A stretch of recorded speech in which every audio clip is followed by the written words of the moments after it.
If you want to attract hotter women, then you need to become a better liar. Not to them, but to yourself. My name's Kristian, and I've spent pretty much every second of my life for the past 5 years helping over 200 men attract hotter women using a revolutionary system. And something I've learned is most men are terrible liars. Like, bro, they tell themselves they're not that guy. They tell themselves they're not interesting, attractive, or confident enough. They tell themselves, oh no, she's out of my league. And they tell themselves these same lies for so long that eventually they accept it as truth. But if you're going to lie to yourself, why not tell yourself better lies? You are not a fixed character. You are a sequence of thoughts, behaviors, and beliefs that you've repeated so often, you started calling it you. I'm shy. I suck with women. I'm not like those confident guys. None of that's true. It's just a story that you've practiced, and the more you repeat it, the more real it feels. In the summer of 2020, I hit rock bottom. I was addicted to porn, I was working a dead-end job for minimum wage, and when it came to women, I was completely lost. I don't have a fucking clue what I'm doing right now. Like, this is relatively new to me, like just going out and approaching girls. And I remember back then, there was this loop running in my head. I remember telling myself the same story, like, I'm not good enough, I'm invisible, I suck with women, guys like me, we just don't have it. It didn't matter if it was real. I made it real by believing in it. And that's when I came across this weird idea that completely flipped the switch. We are what we pretend to be, so we must be careful about what we pretend to be. This one sentence changed the entire game for me because I realized I'd been pretending to be small, pretending to be powerless. And I'd rehearsed it so well, it became who I was. So I did something that I'd never done before. I wrote a new version of myself. Not who I wanted to be someday, but who I was as if it had already happened. I called it the Personal Renaissance Document. Here's how it works. Step 1, imagine your ideal self. Right now, think about the best, most capable version of you. Don't hold back, don't play it small, don't worry what other people might think. Just ask yourself, if nothing was stopping me, who would I become? Step 2, write it like it already happened. All right, here's where it gets juicy, because now what you're gonna do is you're gonna write about yourself as though you've already become your ideal self, but you're going to describe yourself as if somebody else is describing you. And just so you know what the fuck I'm actually talking about, let me give you some examples. Kristian has more high quality options than he knows what to do with. Kristian is the best in the world at daytime call approach. For Kristian, approaching beautiful women is as easy as taking a piss. You get the idea. And the reason you write about yourself as though somebody else is describing you is because it bypasses your inner critic. It feels more believable, like a biography, not a dream. And your brain accepts it more easily because it sounds like a real person's story. When you've got the document in front of you and you're repeating it back to yourself, you want to be saying it with feeling. Yeah, like don't just be speaking all like monotone, like, let's say your name's John. Oh, John is the best in the world at daytime call approach. John has more high quality options than he knows what to do with. Nah, you want to say it with feeling, like John is the best in the world at daytime call approach. Like, John has got a smoking hot girlfriend. John can go over to any woman, anywhere, anytime, and just approach her. He's got dates on demand with wife-worthy women. He's got more dates than he knows what to do with. He's got dates flying out of his ass crack. I read my document every morning and I read it every night, not for motivation, but for direction. So when that voice in my head came up, you know, the voice that would say, don't take the shot, don't approach her, don't speak up, I would ask myself, what would the man in the document do? And I'd do that even if I felt scared, even if I didn't feel ready. Yeah, the document became my compass. It became my default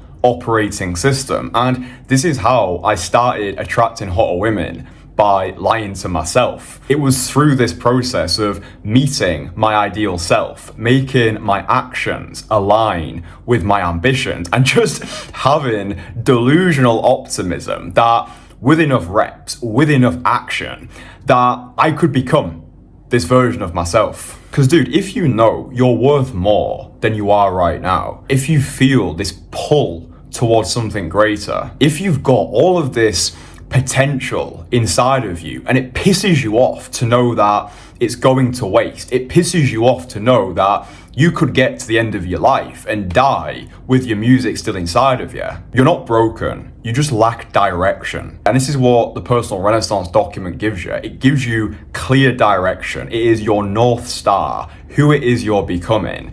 And what I want you to do, now fuck that, what I really need you to do is write the document today.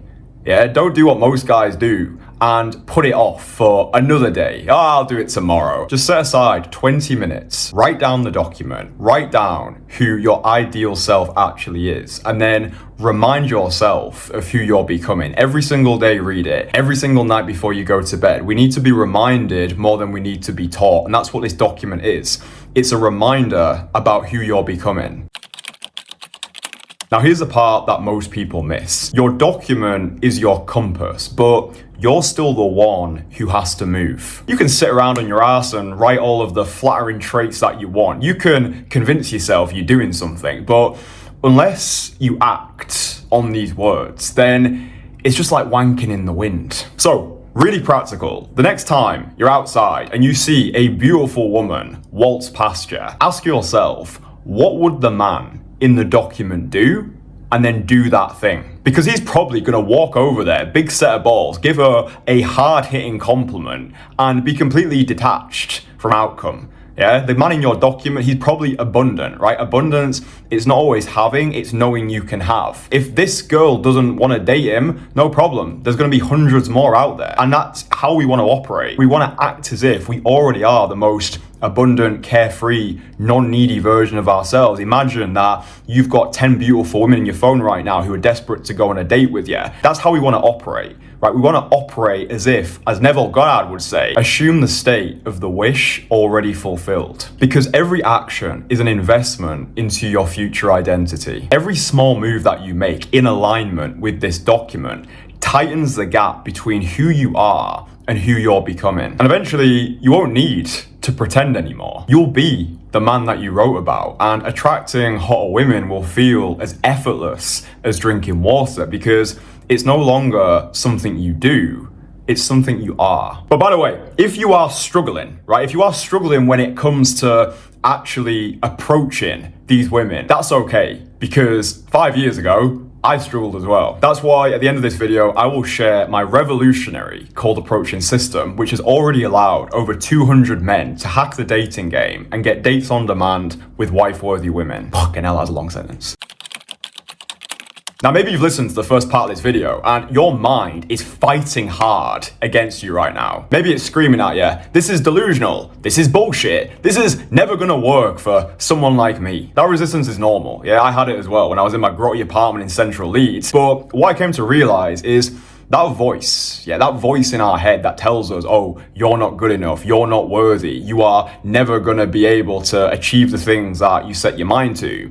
That voice is not your voice. That is a virus, and I call this the Great Sedation. You have been mentally sedated by apps, by ads, by porn, by people, all pushing you to play it safe, to scroll your life away, to work a job you don't like in a city that you despise, ask for permission from your boss when you're allowed to go for a shit. All of society is set up for you to fail, for you to be a static spectator rather than an active player, to settle for good enough. But fuck me, it gets worse. Because right now, you might be surrounded by guys who are good people, but they are terrible for your growth. They'll laugh when you say that you want to improve yourself. They'll shame you for wanting to go out there and cold approach women. They'll make you feel guilty for wanting more. Something I've learned is people want to see you do well, but they don't want to see you do better than them, because it holds a mirror up to who they could have been. And so without knowing it, you self-sabotage. You play down your dreams, you sand down your edges, you say what you need to say rather than what it is you actually want to say. You stay just average enough to keep being accepted. So the question is,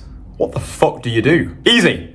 You positively brainwash yourself. But not with garbage, me old chum. No.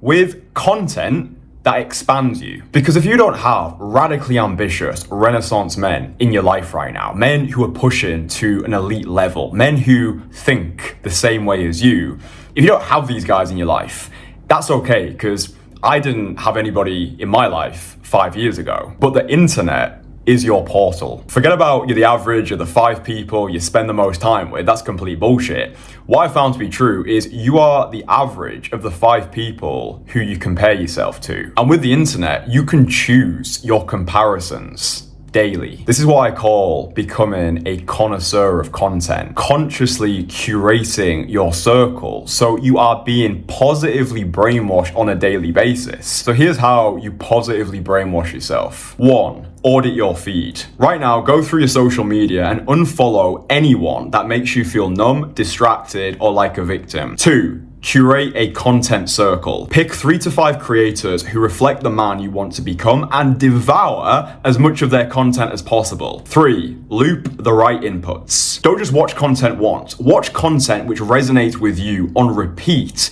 until it seeps into your subconscious. This way, you're not consuming, you're installing. This is exactly what I did when I was broke, lost, and invisible. On the mornings on my commute to my dead-end job, I would ride the bus, right? And on this commute, I would be brainwashing myself. I'd be reading business books, self-improvement books. I would be watching other people online, guys who were living the life that I wanted to live, guys who were dating beautiful women, guys who were making fuck you money and living fuck you lifestyles. And I was using this as evidence. I was saying to myself, if these guys have been able to do it, then I can do it too. And slowly I rewired my mind like my life depended on it. I've flooded my brain with so much clarity, direction, and ambition. It became impossible not to outgrow the man I used to be. Because when you feed your mind content that matches the level you want to live at, you stop tolerating the version of yourself that plays it small. That's not self-help. That's not fake it till you make it. That is positive brainwashing. Yeah, because what I found to be true is within all of us, there is this conflict of identity. There is the man who we want to be, the man who we've always been, and the man who we feel as though we should be. Yeah, and by positively brainwashing ourselves, by digitally curating our circle, comparing ourselves on a daily basis to guys who inspire us, this is how we bridge that gap between who we are, remove all of the nice guy, people-pleasing tendencies of who I think I should be, and finally step in to the man we want to be.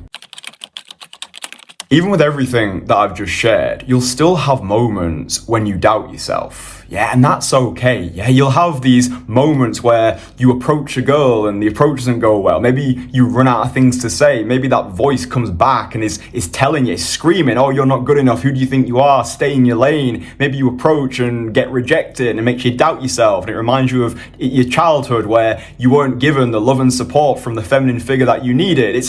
It's okay.